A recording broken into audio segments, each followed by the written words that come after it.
everywhere I've lived has become a part of who I am. And a part of who I am goes into what I do because what I do is who I am. Most of the time, there's a portal from another dimension, and it opens. I don't belong in this dimension. I got born into the wrong dimension. Probably people who really hate to be told what to do, people who hate authority, and just living their life one quarter at a time, whether that be in years or in weight. Like now when you go to a strip club, a girl just takes her clothes off, and that's that. Burlesque is more about the presentation of, you know, the anticipation of taking it off very slowly and more of like a performance factor and a wow factor. Well, I like to be secretive about my shows because it's a double-edged sword. Like, I want to be secretive because I want people to be surprised when they get there, like, oh shit, look at that. Oh fuck, look at that. But you know, they're fancy, so everyone's like, oh my, oh. I find there's a lot of things in life that I want to have done, and if you want something done right, you have to do it yourself, and so I do that.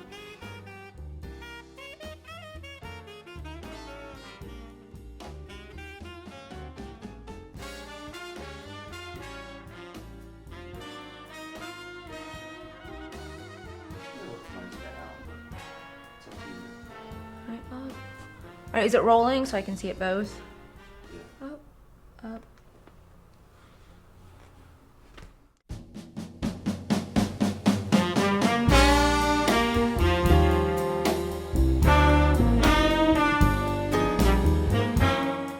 My name is Nikki Romero, and I'm an artist.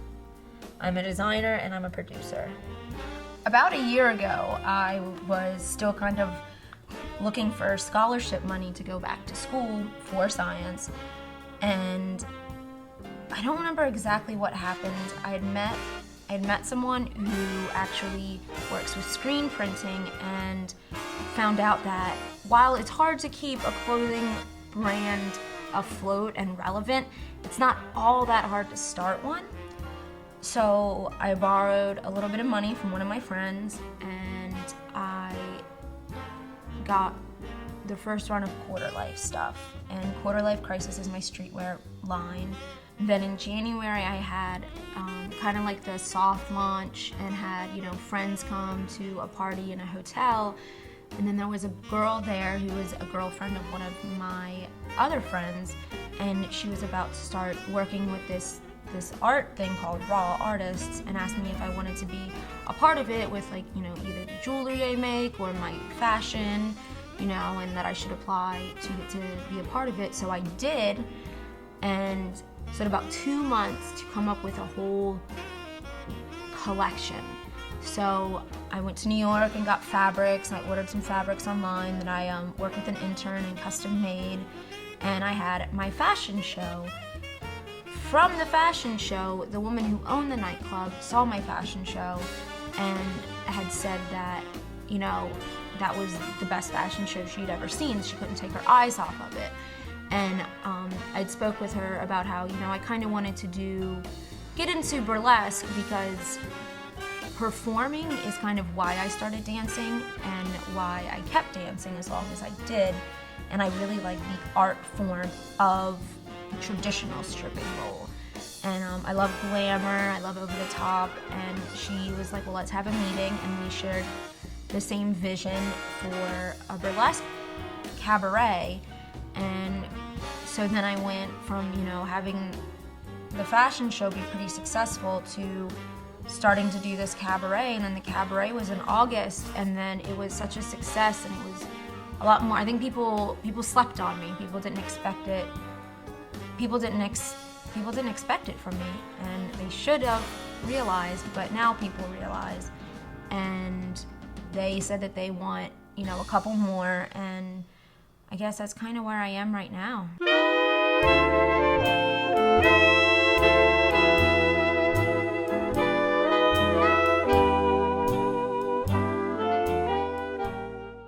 I've been interested in fashion.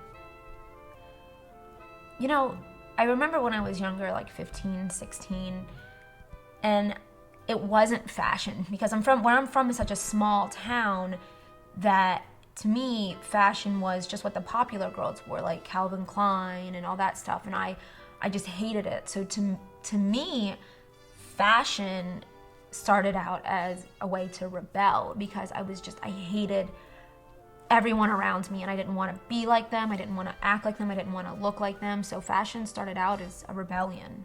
I don't ever really think it was a decision. I think I just started like altering things a little bit when I was in high school, and then it just grew. I thought I wouldn't be a designer. I started going to a lot of festivals, and I would make patchwork clothing and just like the normal hippie girl stuff, and then I saw how to make jewelry, so I started, doing a little bit of beading, and it just progressively grew a little. And then I went to school for 6 months, and in that 6 months, I was like 21, I think, and I hated it. I hated it so much. I hated the people. I hated the industry. I was done with it. I didn't do fashion again until this year. And while I kept being drawn back to like kind of always making stuff for myself, I don't know, I always try to get away from it, and somehow the universe always sucks me back into it. So I don't think that I chose fashion. I think fashion chose me. I have a few brands. I have Quarter Life Crisis Clothing, which is a streetwear brand. Its motto is, 2 fingers up, not giving a fuck, screaming, living my life 1 quarter at a time. And that is for just society's rejects, the counterculture. And then I have Nicolette Romero. That encompasses kind of everything else that I do with the jewelry, and then the avant-garde, and my art, my paintings. So I kind of have 2 brands right now. I have ideas for some others, but those are the 2 main things that I'm working on right now.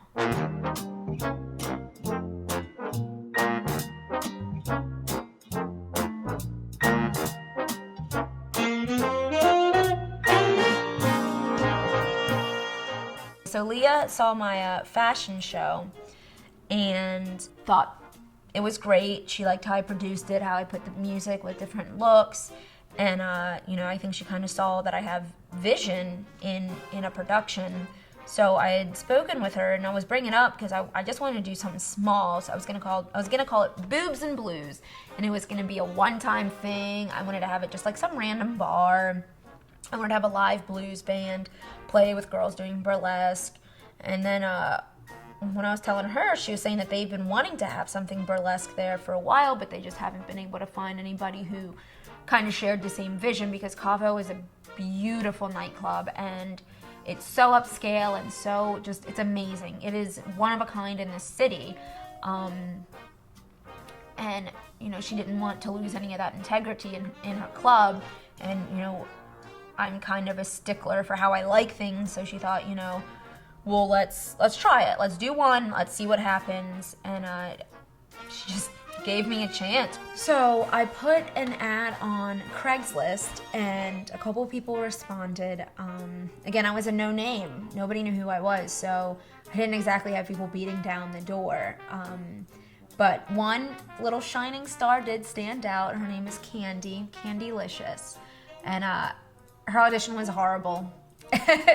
But I could tell that she had it. You could just tell that she was nervous and probably a little out of practice, and like it was just, the stage wasn't set up, so it was on the actual grounds, and like her shoes just didn't fit right, and it was a mess. And she even admits like it was a mess, but I could just tell. I was like, she had that star quality, that star power inside of her. So I was like, okay. I was like, obviously you need to, polish up, but I want you to be a part of this. And she ended up being like the standout star of the show. So I'm glad that I could see that in her. So she came from Craigslist.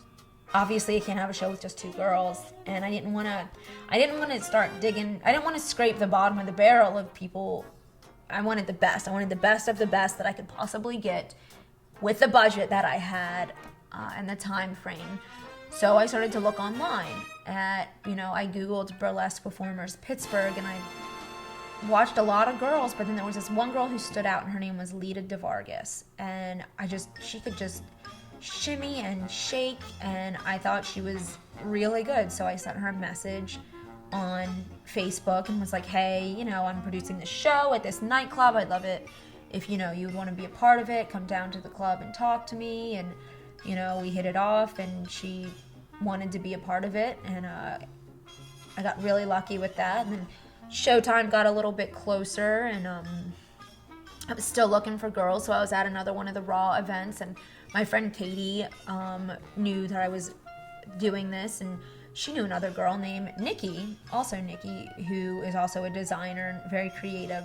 And she was like, this is my friend Nikki, this is Nikki, and Nikki dances by Countess Von Tella, and you should talk to her about being in your show. And so I was like, okay. I was a little hesitant at first because her fashions were a lot like my fashions, and in the way that they're, a little bit more creepy.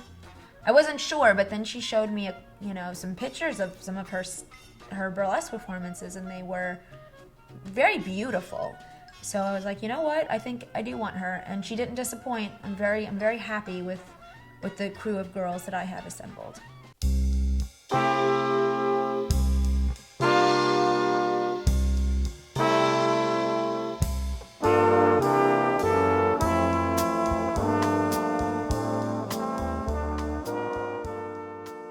I've been painting forever. I mean, children finger paint and do art in school, and I always liked art class. That was one of my classes I enjoyed. And then in college, when I was 16, I took a oil painting class, Oil Painting 101, and that was fun. And then I did a couple oil paintings, and then I pretty much stopped it with the painting. I did a lot more sketching, but I just stopped with the art for a very long time. And then when I was about 24, I lived in New York, and I was making a substantial amount of money before the economic crisis of '08. And so I guess about '07, because I would go and I'd make a lot of money, and then I would go to the art supply store, and I would just wander around, and I would just grab things that I wanted, and I would just take them home and experiment and see what did what. And so I guess since about 2007 is when I really started to get into it.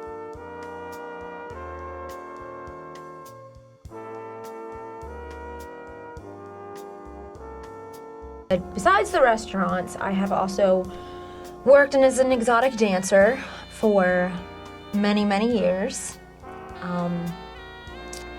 And it has affected my work greatly. Probably one of the biggest, I don't want to say one of the biggest influences, but when you do a job like that for so many years, it becomes ingrained in who you are.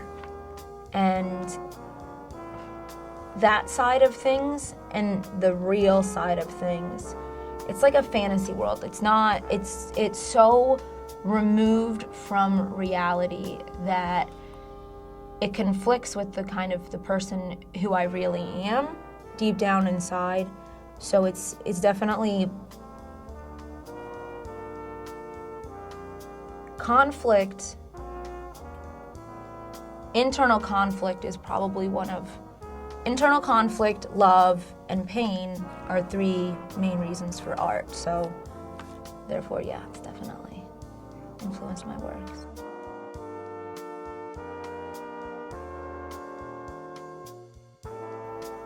Just so much decadence. And that's another thing about conflict, is because it's just pure decadence and over the top, and it's entertainment, and I'm so conflicted.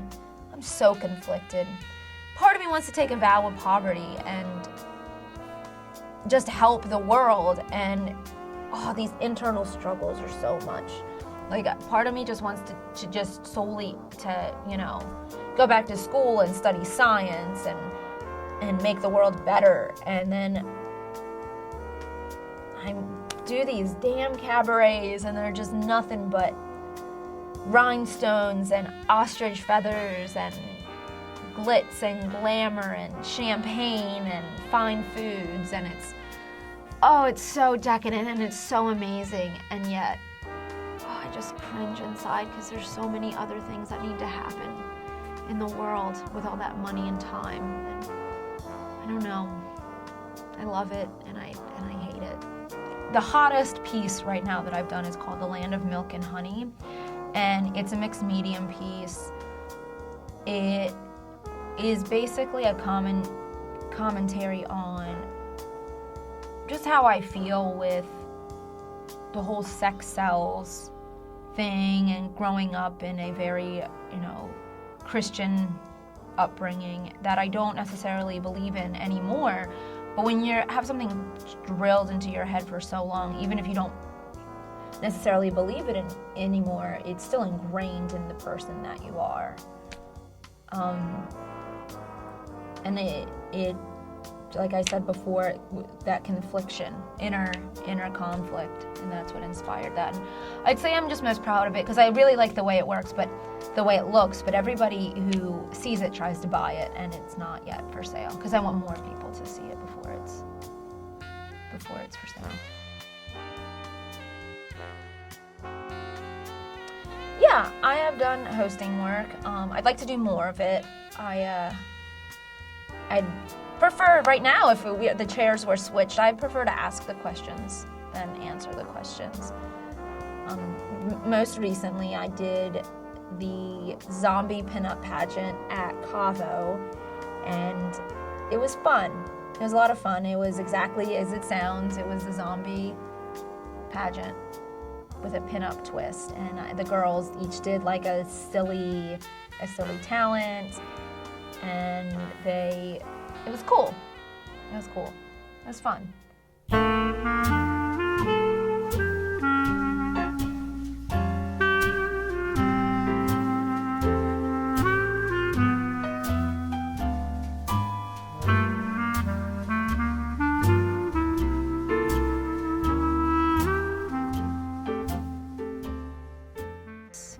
I have quite a few many mental illnesses. I have obsessive compulsive disorder, I have a personality disorder, and I still struggle with OCD a lot. Some days are good, like today has just been really hard. I tend to notice when I dance, it gets worse. And just different times of the year, like now when it's cold season, everyone's coughing, and I'm just like, holy fuck.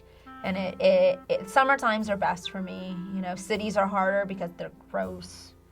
And, I like the country where I can just breathe and there's not so many people around. And, it is a struggle. I'm not very mentally stable, but I don't feel like very many artists are stable. And I think a lot of people are not well. They just, I'm an open book. I'm not ashamed of anything. Like I said, I don't care. I've dealt with this my whole life, and I don't care, if people know about it or not. And if I can help someone else, then I want to, instead of just keeping it inside. People are like, oh, well, maybe you shouldn't, like if you go on a date, like, don't tell people so fast about these things, or you should hide it more. And well, why the fuck am I gonna hide it? It's part of me, and if you don't like it, you can fuck off. I can't change it. I try to change it. I'm in therapy and I work on stuff, but there's not a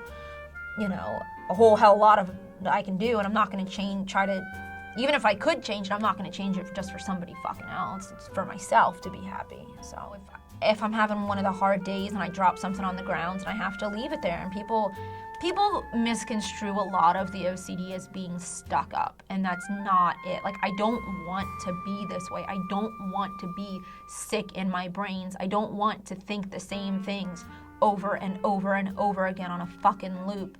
And it controls my life.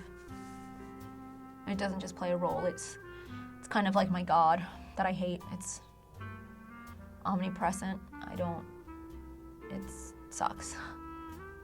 It affects my art in the way that you can tell, like, 3 is my number. I like things in threes. I like things, 1, 2, 3. And I do a lot of triptychs. I do a lot of, which is 3 separate canvases in one, for one piece.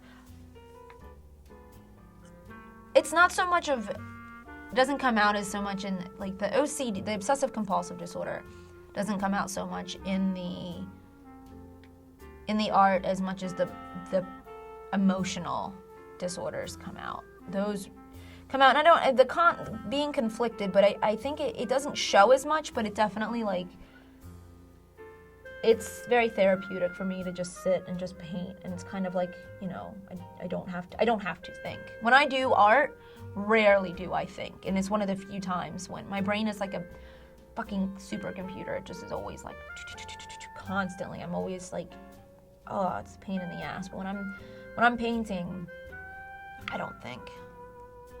I don't know. I don't know what the role of artists in society are. We make shit. People look at it. They like it or they don't. Some people are moved by it. Some people aren't. I don't know. I don't know a lot about society in general. I feel like I'm not in society. I feel like I'm an outcast of society. So I have no idea.